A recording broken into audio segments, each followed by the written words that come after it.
The tattoo industry is a bit notorious for not always being the most welcoming industry back in the day, especially for women. Today, we're going to introduce you to two women who have been breaking through since the very beginning.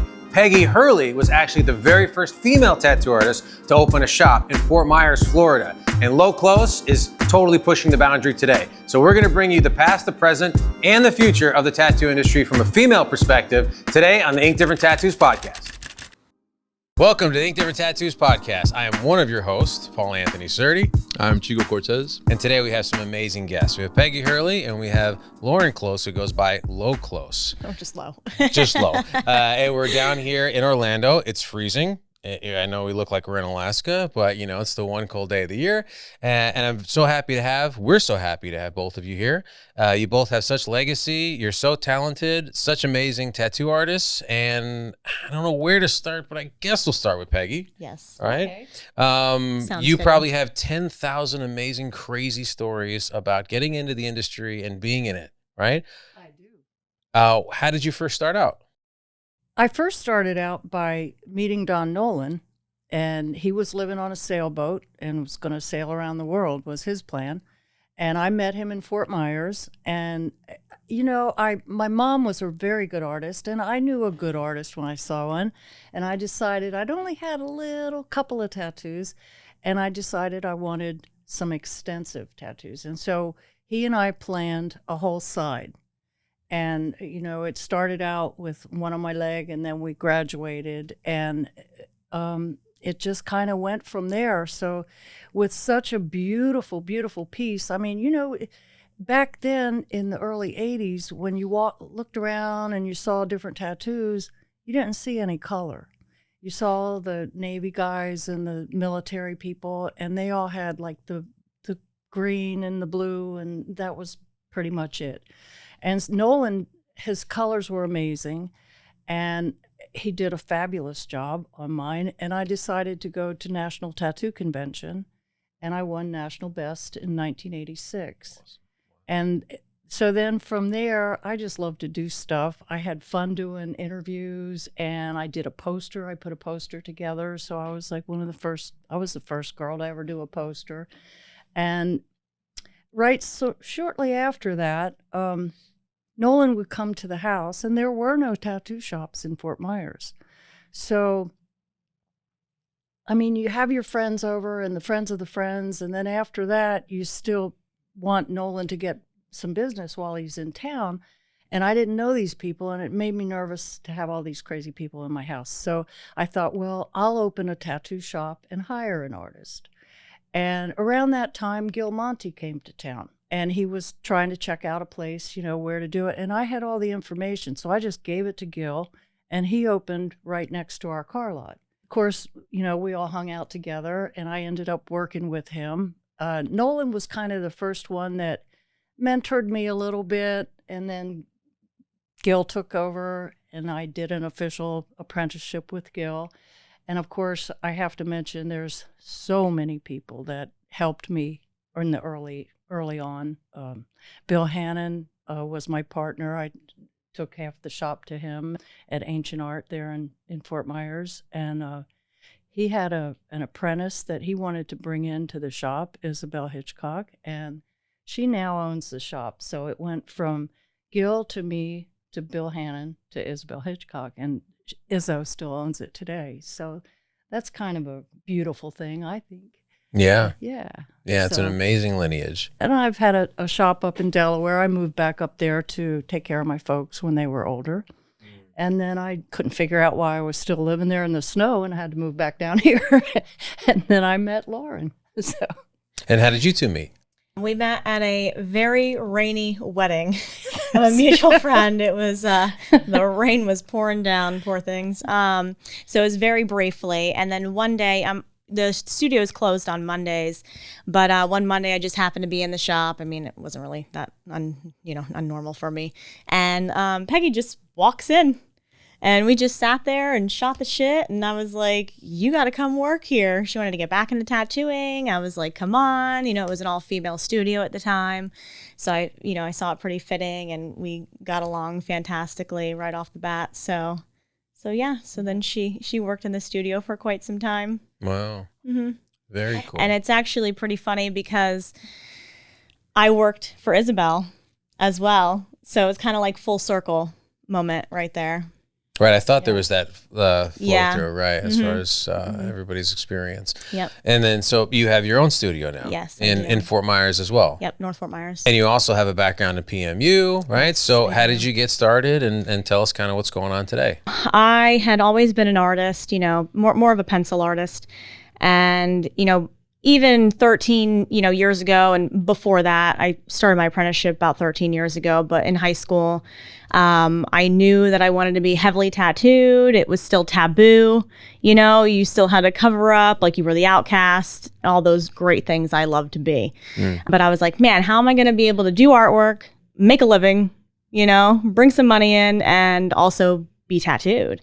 And I was like, well, there I fucking go. I just need to be a tattoo artist, and I loved it. So I ended up, tattooing some friends in the trailer parks and got a little bit of practice. And then 2 weeks before my 18th birthday, I went to Straight Line Tattoo and I got a tattoo by David Smallwood just to ask him for an apprenticeship. There you go. And he said, yeah, fucking right. Bring me $3,000 and we'll see. And I turned 18 2 weeks later, and within 3 days, I was sitting in the chair, check in hand, loan from the bank. There you go. Wow. So you got a loan from the bank to start your apprenticeship. Yep. My mother had a co-sign on it. I was still in high school. I was a senior in high school. You could see that this was the path for you. Oh, yeah. And I knew it. I commend you for sure. Yeah. Of being like, well, I don't really have the $3,000. So many people would be like, oh, that means the end of my journey. Yeah. But she knew I what had she nothing. wanted. She knew what she wanted. I She was like, wasn't I'm going to messing make it around. happen. I don't have a pot to piss in, I didn't grow up with money, things like that. And God bless her, my mother, I found a letter from her not too long ago asking, it was a big old letter, please don't do this. Like, don't be a tattoo artist. Now she fucking loves it. She tells everybody, she's like, my daughter owns a tattoo studio. Her mom's great. Yeah, she loves it now, but it was pretty funny to find that. Back in the day, it wasn't an option for me to get an apprenticeship, especially with a Gilmonte. It's like, good Lord. So my ex-husband wanted and approached him, and they decided on this. You got off easy with $3,000. So it was a Harley and a whole bunch more. And they came to me, and we were all out drinking, and they figured, a couple of drinks and we'll just slide it in there. Well, I wasn't about to have it because he did real estate broker or real agent. I had to wait a year. Broker, I had to wait a year. Then he got his airplane pilot's license, and I was like, and then they come with this, and I'm like, oh, hell no. No fucking way. We're not doing this. And then I thought about it, and I was really tired of repoing cars, so I thought, it might be all right. You can do it if you take me. And boy, they just figured they'd get rid of me real quick. And we see him still around. Wow. So you had to slide in there as an addition to your husband getting an apprenticeship, which you had to pay for with a Harley and some other things? Yeah, lots of money. Like, you had to, Yeah. Wow. And back then, after the divorce and stuff, I gave him the house, which was kind of unheard of, and I wanted the business because, it's like, I can find anywhere to live, Yeah, you were smart. The house ain't going to pay for the business, but the business will pay for the house. Yeah. But, it was death threats and all kinds of crazy stuff because, people didn't want girls tattooing, let alone in a shop. Crazy. Not at all. It was a little bit dicey there. It wasn't until Dina did the first tattoo, the ladies' convention, and that was 96, I believe. Yeah, it was that a was Month a for long Life time convention. I always after admired her for 87. that, 87, 89 was when that shop It was in opened. Orlando, I believe, right? Or Jacksonville? Yes, I forget. Orlando. Yes. Yeah. But yeah, times were way different. So tell me a little bit about tattooing in Fort Myers versus tattooing. Did you tattooed in, you said, where? Delaware, you said? Delaware, I do. And how do you see tattooing there now as a lady and tattooing back then? It's just completely different. It does. A lot of guys will come in and be thrilled that they get a beautiful lady to tattoo them. Back then it was like spider web on my elbow. Hell no, you're not doing that. You don't know what that is. You know, go fuck yourself, buddy. Yeah. Like You know, women it's don't like- have spider webs in their house. Yeah, literally, right? Or other places. I'm just kidding. Yeah, it's all good now. Yeah, even when I started, you know, it was like a lot of backlash from the community, you know. Women, there was only a couple. It was like Isabel and a couple other chicks, you know, in different counties. And when I came in, they were just like, fuck you, girl. And I was like, yeah, fuck you too. Yeah. And it was hard. I was lucky enough to have a traditional apprenticeship, you know, everything but the Harley leaking oil on the floor in the middle of the studio. But I had it, you know. I cried a couple times and got fired a couple times.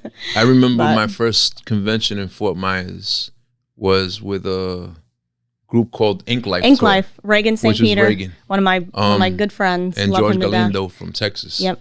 And I think it was 2014, maybe 2015 was the first one. I was there. And Like Clint Cummings, Amy Nicoletto, all those. I can't remember what bands were there, but man, that is Wu-Tang still... performed. Yes, it was Wu-Tang. Yes. Yep. Yeah, I actually got my T-shirt on Ghostface Killer. Yeah. He wore my Mark for Life Wu-Tang T-shirt. I got to hang out with Jelly Roll for a whole weekend at one of those conventions in Longview. Yeah. But I've seen in those, I guess, let's say 10 years for argument's sake, Fort Myers went from a little to like, oh my God, there's so many shops in Fort Myers and so many good artists. Yeah. You know, some of it was kind of overnight. I felt like so it to was speak, like that, yeah. Because when I started, you know, like I said, I was lucky enough to still get those core fundamentals of what, you know, the sacredity of what a tattoo industry was, you know. So to go from that with like the flash on the wall, the drawing tables, you know, like waiting around all week to make your paycheck on a Saturday, you know, these people now have no idea what that's like. You know, we sat there for years doing that. Cleaning the floors, You know, in the bathrooms. well, a couple little side hustles out the back door just to, you know, make the car payment and, you know, keep the dream alive. And then it went to like Google, you know, and people bringing in images, and then it jumped to Pinterest. And, you know, so we were trying to, you know, keep up with that. And then social media, like I had to figure that out because I was the youngest one, you know, the old heads, they were like, what the hell is They were this? like, but whoa, like, figure they're this like, out. we know we need this. And I'm like, yeah, we do. You know, we got to keep up. And change is hard in this industry for those guys that started so long ago, you know, and you kind of want to stick to those core fundamentals, but you have to adapt with the times. So then going from that, and then now everybody's kind of, you know, not grabbing things off the wall and line chasing, you know, you're creating, you got iPads, you got Photoshop, now you got, you know, Procreate and AI, and it's just really elevated the industry. And I think, you know, God bless the ones that just came in here not too long ago, because they got a lot of tools that we didn't have. It took me a lot longer than if I were to have started 5 years ago. I'd probably be where I am right now. But it took me 13 because I was a fucking mechanic running coils, you know, fixing my machines. And, you know, now here it's like, here's a rotary pen. And it, like when those The biggest came challenge out, is swapping out that cartridge. Yeah, That's when- the biggest challenge you got. when those came out, I was working in California at the time, and the shop owner, he was like, I'm buying you, you know, I think it was a Bishop. And I was like, no, you're not. And he bought 2 of them anyways for me. And I was like, I'll never stop using coils. Now I use fucking rotary pens, cartridges, iPad. I'm like, oh God, here I am, you know? Yeah, we don't even have light boxes But if you anymore. don't We used to have evolve- stacks of them. Yeah. You still got to keep one in the shop. Just You there's never always know. still one, right? You never yeah, but we used to know. have, you know, 7 or 8 in When the the back just in technology case. dies, you you got to be able to still produce. So, you know, but if you don't keep up with the times, you'll get left behind. Well, and you two both, in the times you started, exhibited the kind of tenacity, right, and the commitment and the staying power that we were talking about just on another episode. That's really the main event. Is any human's grit. You know, unfortunately for where you all started, you needed a little bit more than maybe others. But regardless, you know, it's the grit. It's the not letting anyone dim your light no matter what, and doing whatever you got to do. That is the main event, you know? Well, you know, it's my business. And even now, the thing I miss the most are the people. And I have a very, very long list of the people that I fired through the years. And God bless, All I of guess us. I'm a bitch. You know, all of us do. Be a But bitch any day of the week. you have to have that. You run your shop like you want your shop to be run, and certain things I insist on, and some people just don't fit.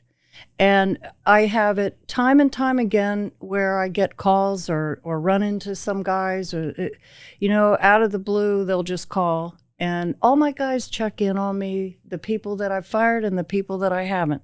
But I love that part of the best part of my legacy is the people that I worked with through the years.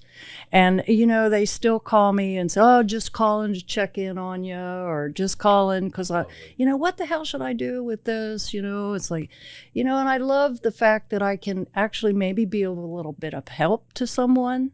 I love that.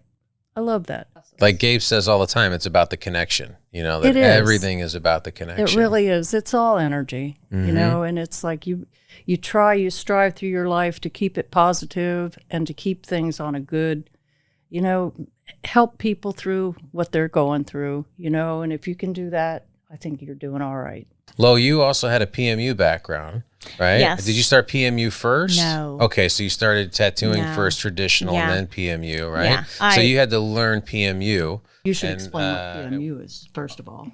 Permanent makeup. Mm-hmm. Yeah, I knew permanent that. makeup. Yeah. The people might call, not. Yeah, good yeah. call. Maybe some people Good thing do. it's Peggy. Peggy's a future Yeah. producer of the show. Listen, explain that. So I was already 5 or 6 years in to tattooing when I became obsessed with permanent makeup, and I just took my background in tattooing and doing my makeup and turned it into something that I could do for fun. So you did it better than most. Yeah, well, I had a lot of, the background knowledge that a lot of people don't. And unfortunately, that industry is not that regulated. And I remember, going to like a 8-hour class with this chick down the road. And oh my God, it was a fucking joke. She was like trying to teach everybody how to do this, and that. And like, shit, like, I'm like, who's making your pigments? Like, like what this is, what that is. Like, she knew nothing. I knew everything. I felt like I was teaching the damn class. I was like, yeah, I just literally paid $800 for a damn piece of paper I could have photoshopped on the wall. And I taught myself. You did? Taught myself. Wow. Yeah. Yeah, Just basically that's how you have to anyway, Yeah. is just jump in and do And it. now I'm teaching my apprentice, She's not really an apprentice anymore, but yeah, she's How many years ago graduated from did you start? Okay, so you were in tattooing for 5 years. So it's been Yeah. 7 or 8 years that you've been doing cosmetic permanent makeup, PMU. Is it, do you have a specialty or something that you like to do more than anything I else? love eyebrows. I love lips. I love areola restoration. I love eyeliner. I like So, the eyeliner. Yeah. There's something that I always admired. Yeah. It's areola restoration. Yes.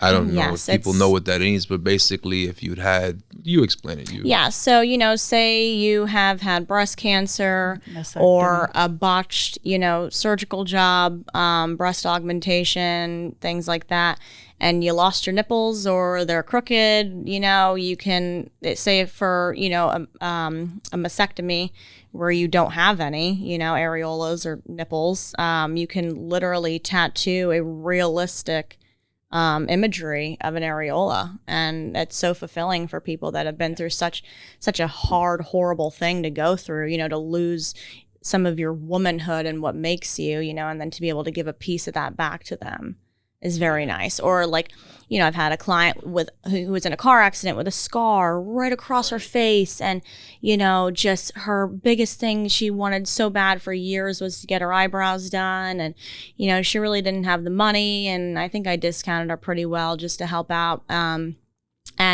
oh my God, she cried after I did her brows. She looked beautiful. I mean, you could really change the demeanor of somebody's face just by something so subtle as eyebrows. So I really want to say you deserve flowers for that, thank you. because that's something that's life changing. Yeah. Obviously, I wouldn't know what a woman feels like to lose Yeah. her nipples, but Yeah. I can imagine.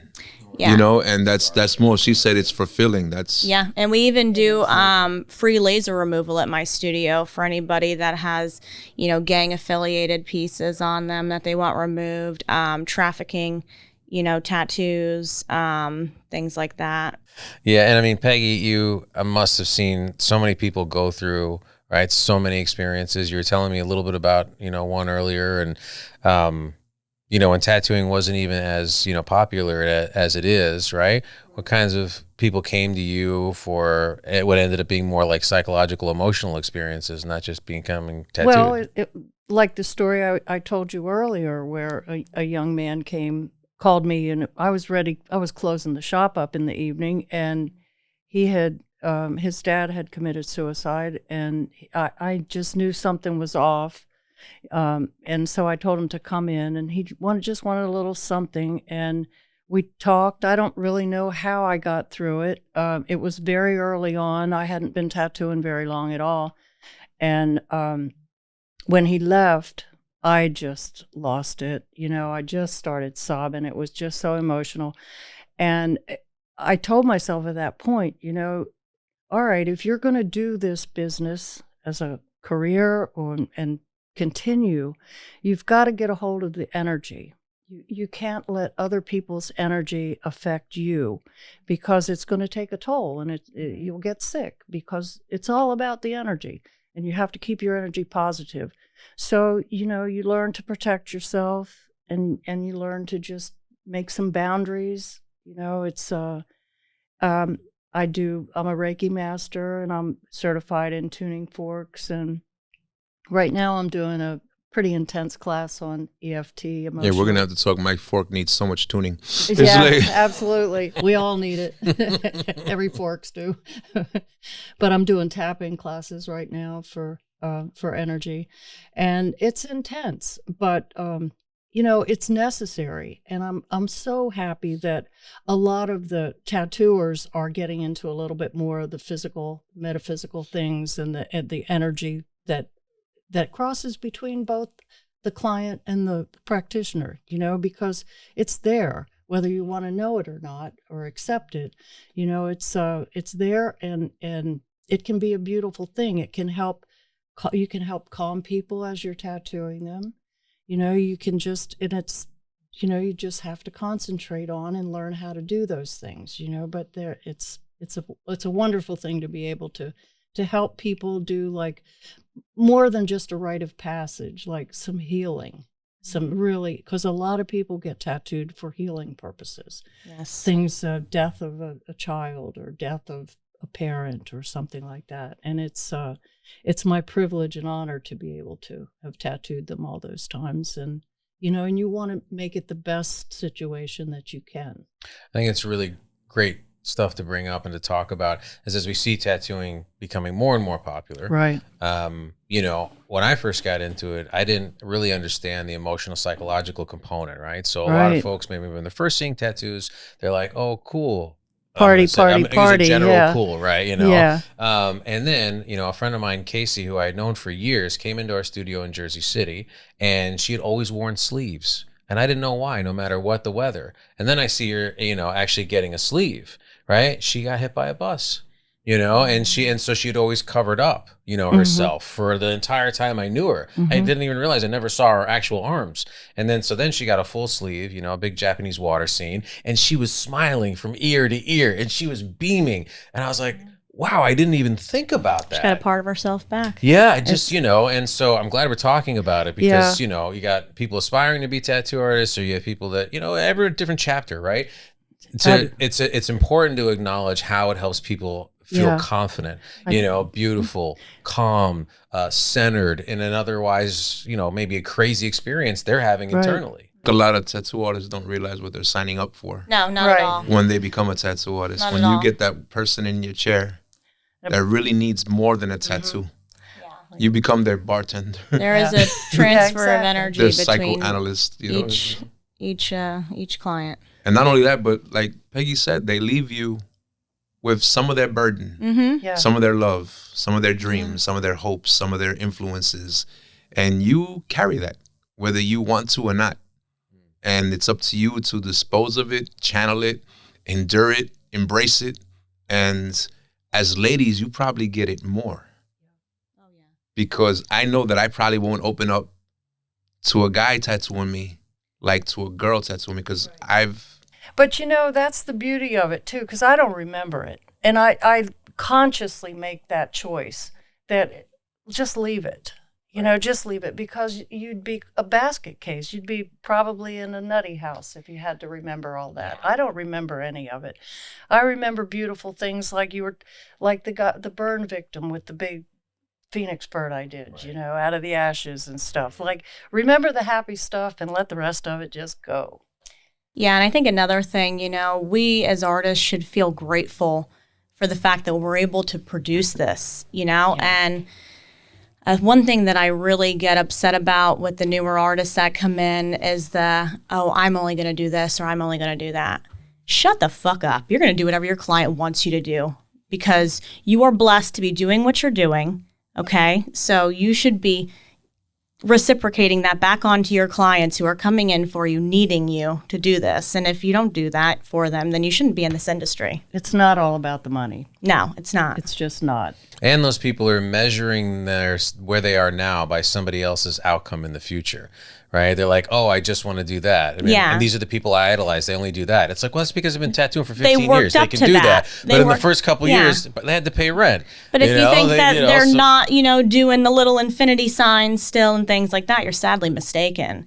And you should earn your right of passage. Thanks for listening to the podcast. Quick little interruption. Please like, subscribe, share with your friends. If you like what we're doing, it really helps. And what was your journey stylistically for both of you, right? Because you bring up, it's very complicated stuff as far as where you ended up now and all the different, you know, genres and styles and approaches, you know. How did you wind your way? Where did you start versus I don't where do you are one now? style. I won't do it. Yeah. So what did you start with and how did it grow? My goal is to make my client happy, you know, and produce a nice piece for them. Got you know, it. something So there. from the beginning, your approach was from the multiple beginning styles. Was like Cherry Creek Flash, you know, straight off the wall, all that good stuff. And then it, you know, once I got into my own studio, that's when I really flourished. You know, I really didn't have somebody telling me, you can't do this or you shouldn't do that. I just went full force. And I do everything. I do fine line. I mean, I got sleeves that I've done, entire sleeves that are, you know, all floral and ornamental, entire piece done with a 3-round liner, you know.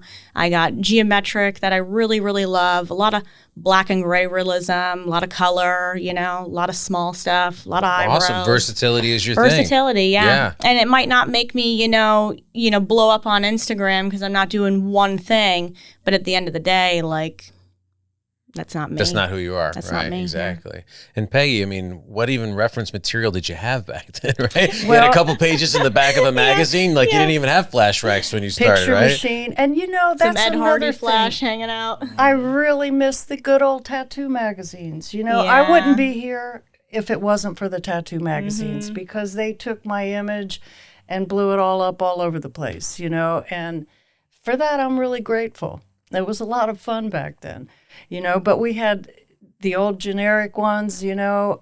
My dear friend Sailor Ned had some of the flash was just god awful. It was just so terrible, you know.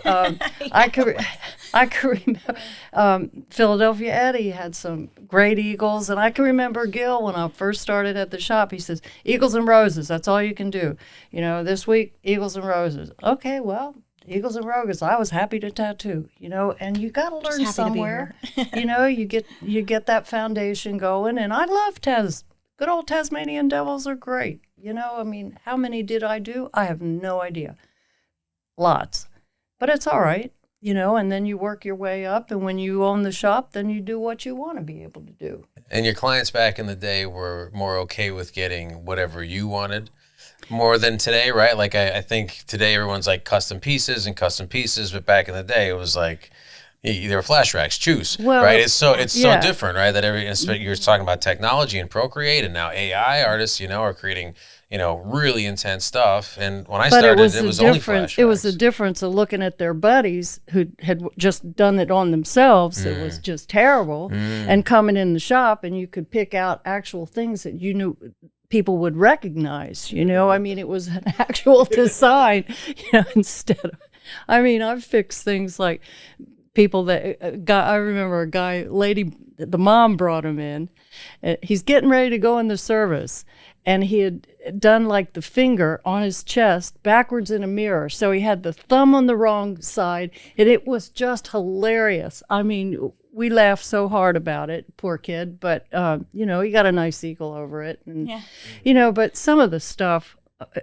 I had a guy that came in one time. I just couldn't help myself. I said, "Hey, mister, your tattoo's spelled wrong." And he's like, "Oh, you little shit ass," you know. He's like, said Hell's Angles on it. Oh, man. He was kind of pissed I picked it out. But of all the things, you know, after to be I settled him wrong. down, he let me take a picture, and I use that for They the hazed videos him. and stuff. They hazed him for I know, that. I love it. And then, Lo, you're doing a lot of guest spotting too, right? So that's a new world we live in where that's so possible. I've always been quite a gypsy, so, you know, I've traveled to Texas quite a lot, honestly, and some other states by myself to do some conventions, but this was my first guest spot. Oh, okay, when you were out in Dallas. Okay, got it. Yep, so I just did a guest spot with Liz Cook, and that was awesome. It was like the 18-year-old fangirl in me just couldn't believe it, you know? Like, we talk about magazines, like that's somebody I would see on a magazine. And I was at the Permanent Makeup Conference back in like August, and I saw her in the Bishop booth because I had like ran up to the booth. I saw Bishop was there. I'm like, you got the liner? Like, I want the liner, you know? And he's like, shit, all I got is permanent makeup machines. I'm like, fuck. And he's like, wait, I got one, you know, just wait right here. It's in my room. So I was like, yes. And I look over and I'm like, is that Liz Cook? And I like had to get on Instagram because it's been a while since I've seen her, you know? I'm like thinking of like, you know, when I seen her when I was 18 in magazines, and you know, we're all grown up now. So I like get on there, I'm like, it is. And she's like showing this girl how to like use the machine. The girl had no idea what the hell she was doing. So I walk over there and I go, when are you giving out free seminars today? And she looked up and she left the chick, and we just got to shooting the shit. And she's like, you got to come and guest spot, you know? I showed her like a back piece I was doing on my apprentice, and she's like, and you can tattoo, you know? And I was like, I will be there. Like, you ain't got to ask me twice. I will be there. Cool. And yeah, so created a very nice friendship out of that. So Peggy, was that kind of stuff possible? Oh, when you yeah. started? Okay, so I that worked was all happening. over the place. Okay, yeah, right. Up in Minnesota with Nolan, over in Amsterdam with Hanky Panky, and you know, it's like in California, you know, it's like Freddie Negretti running around and all those. I love those guys. It's Pepe Nueva York just called me a couple years right before the pandemic and asked me to go to a Mexico City tattoo convention that he was going to put on, but there weren't going to be any tattooing. Basically, it was just like 4 tattooers and 4 the city that he grew up in, to bring some of the people from the U.S. down there. And he's telling me this and that, and I'm like, Pepe, they don't know me down there. You know, it's like, just shut up. Well, I got down there and I was so surprised because they really did. And come to find out that Mexico City, some of the guys would go over, and of course their idol was Freddie Negretti because of the black and gray stuff and everything. They would get magazines and bring them back to Mexico City and just dog ear them because they were just a little bit behind the States. And so when I went down there, you know, Freddie was with his girl, and Kathy Monty and I came down, and it's like, Wallenchuk is her name now, but yeah, she did I asked her, I said, you know, I get to invite some people, so I'd like to ask you and Bill to come, because she did the bloodborne pathogens and stuff. She does now all the online things.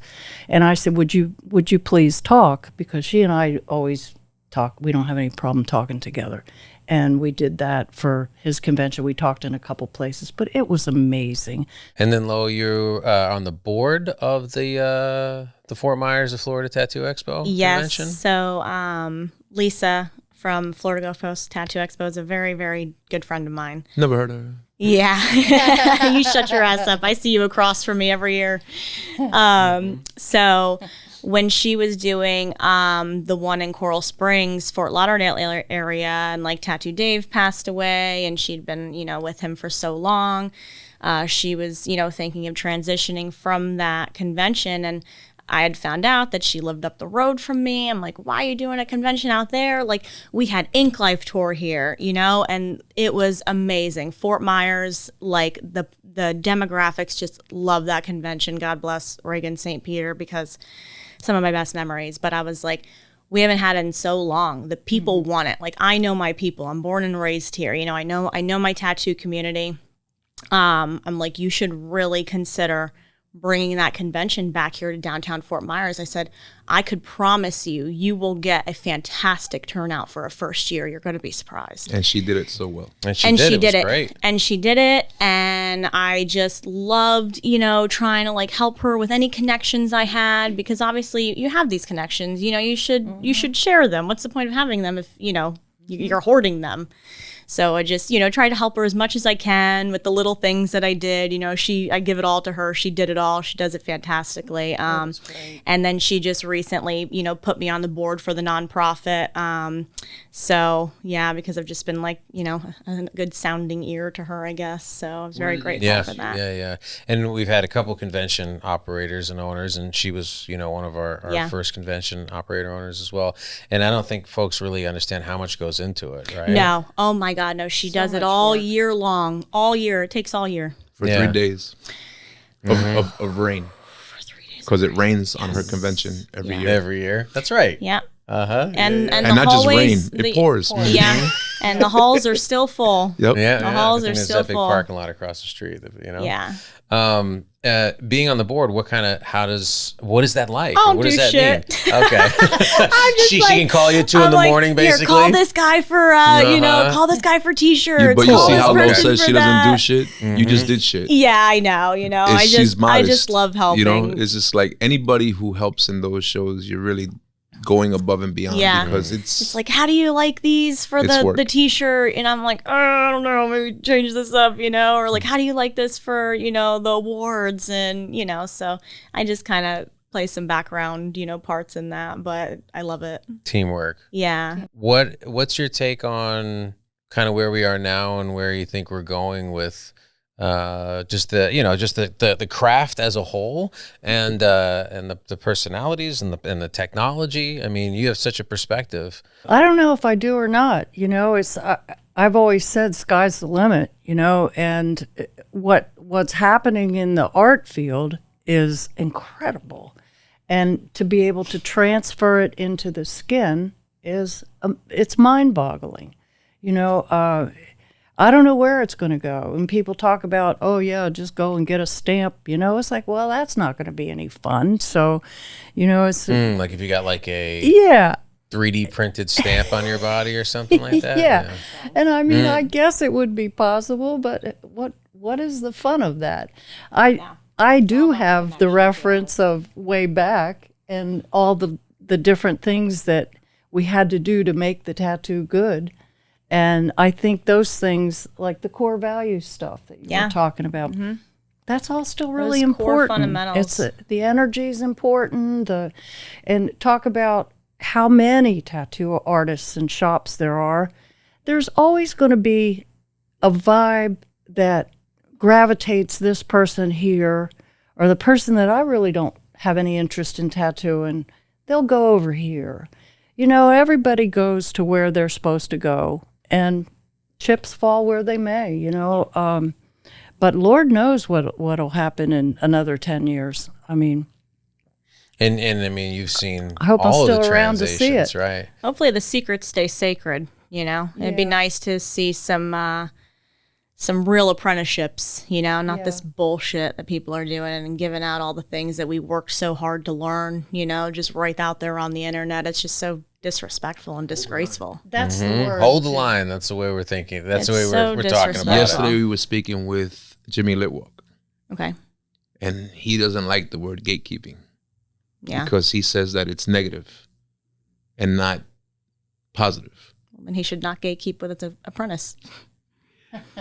Not with the world that didn't, you know, earn their stripes or pay their dues to the industry. He was explaining how, you know, in war you hold the line. You let people in that should be in. Yes. And keep people out that should be out. Yes, I agree with that. And, you know, gatekeeping is totally negative. Like, none of you can have this.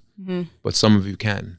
Yeah. And I agree with that. He broke it down so eloquently that I won't say gatekeeping anymore. Right. Hold that the makes line. sense. Yeah. For I'm gonna those say that are holding the line, worthy, you know, so- those that show that their heart is in this, you know. And I think that's the variable, right? Because you two had, huge obstacles. Yeah, very right? masculine environments, everything. I was very masculine myself, right? I mean, but still. but you had a lot of obstacles and you stayed with it and you continued with it, right? And, you had the grit and you had the staying power and you made connections with the people and the art was pulling you in and you just stuck through it, stuck with it and stuck through it and to it. And I think that, what really, upsets me, right, is that I see these 2-week things. I see, 20 classes, 2 weeks, 2 months, 3. I think that's the stuff where we're like, well, that doesn't hold the line. It's like you're just trying to make money. Exactly. Trying to make money. And let's be frank. Ink Different has one of the most robust tattoo apprenticeship programs in the country, right? And it's a 2-year process, right? Because we've always done it. I just heard about this. Yeah, because we've done it. Liz and I were talking about it, right? She was telling me about it. Yeah, because we've done it to train our own people, and it's worked really well. And there's almost no better test than time. Right. I think is what you folks are, you're making the point of, right? Is that like, how do you know if somebody really has the staying power to do this and to be in this? It's because it's a long process. Yeah. Right. It's not an instant gratification. And I think what a lot of folks are upset about, which is rightfully so, is somebody just giving it all away in 3 or 4 days. Right. And the reality is,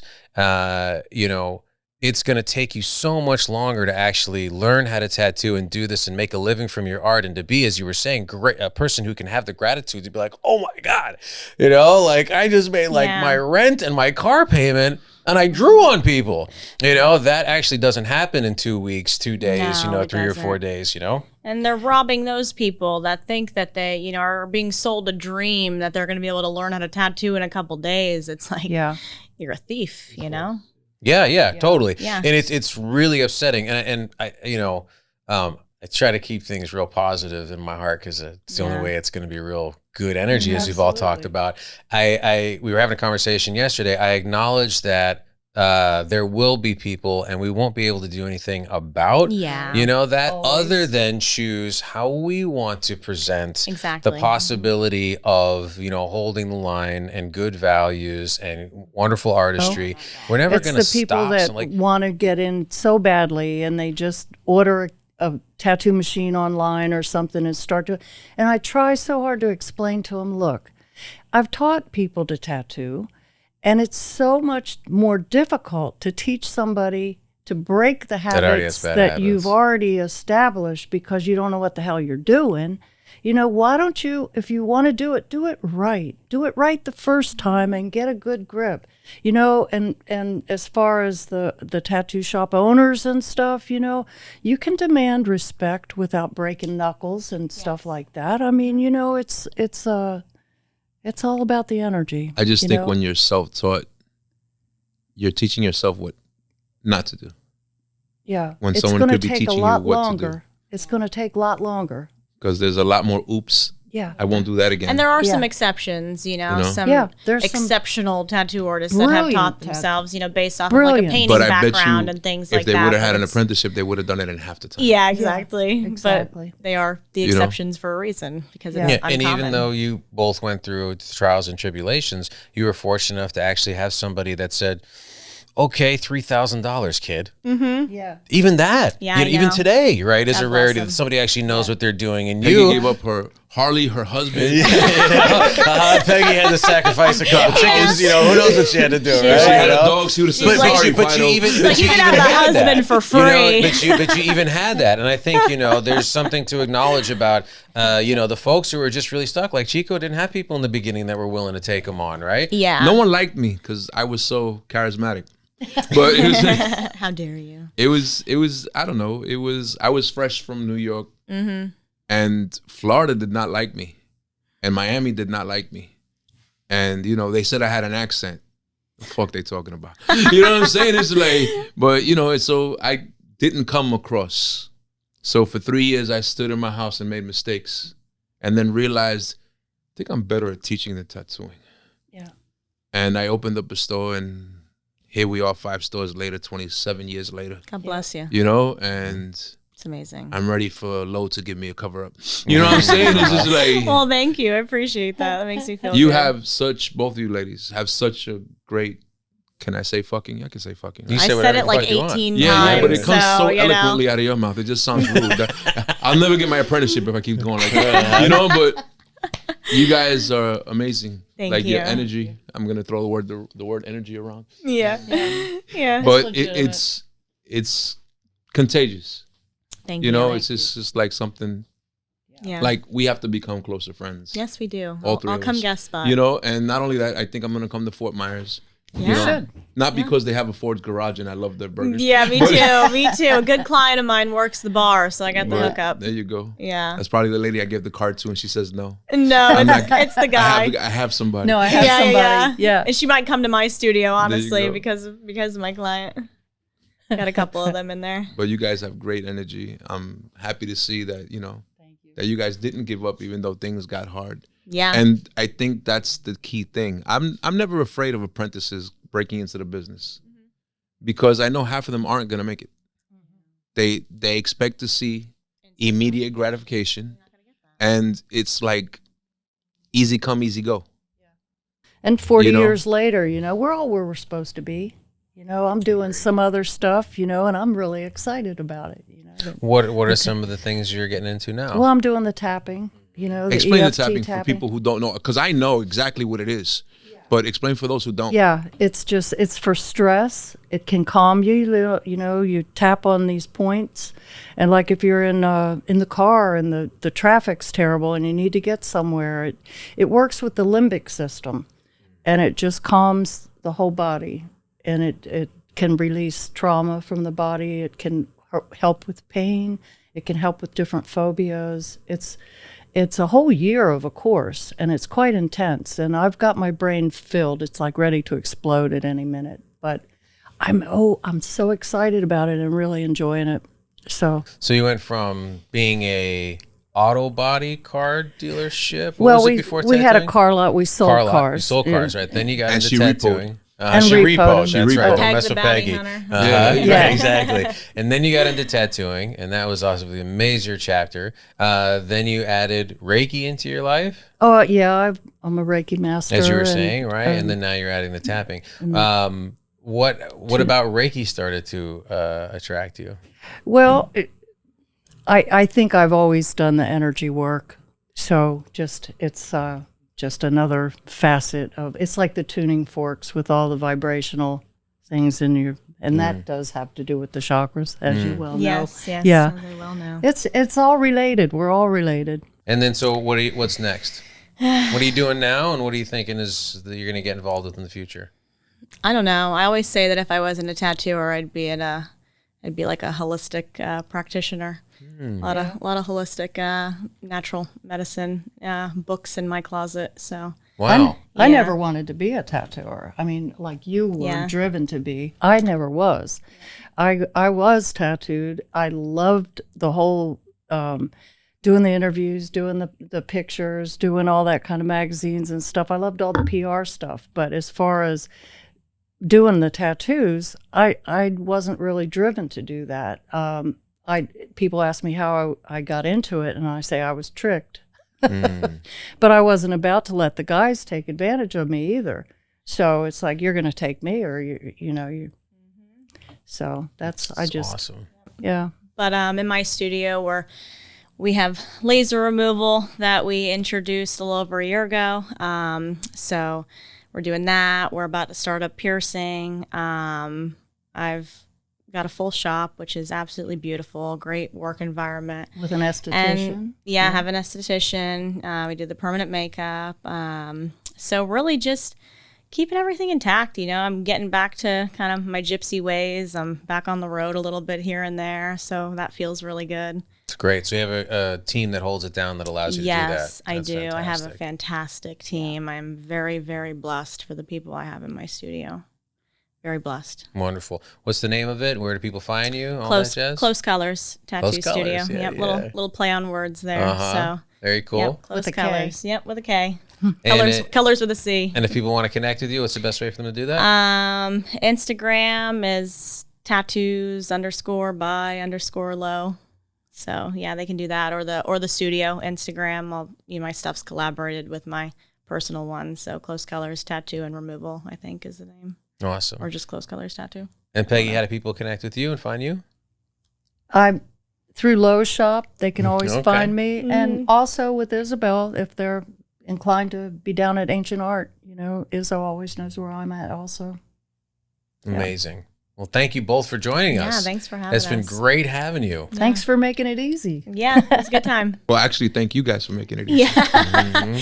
You want us to get a little rowdy? I could really fuck some shit up. That's the next episode. Yeah.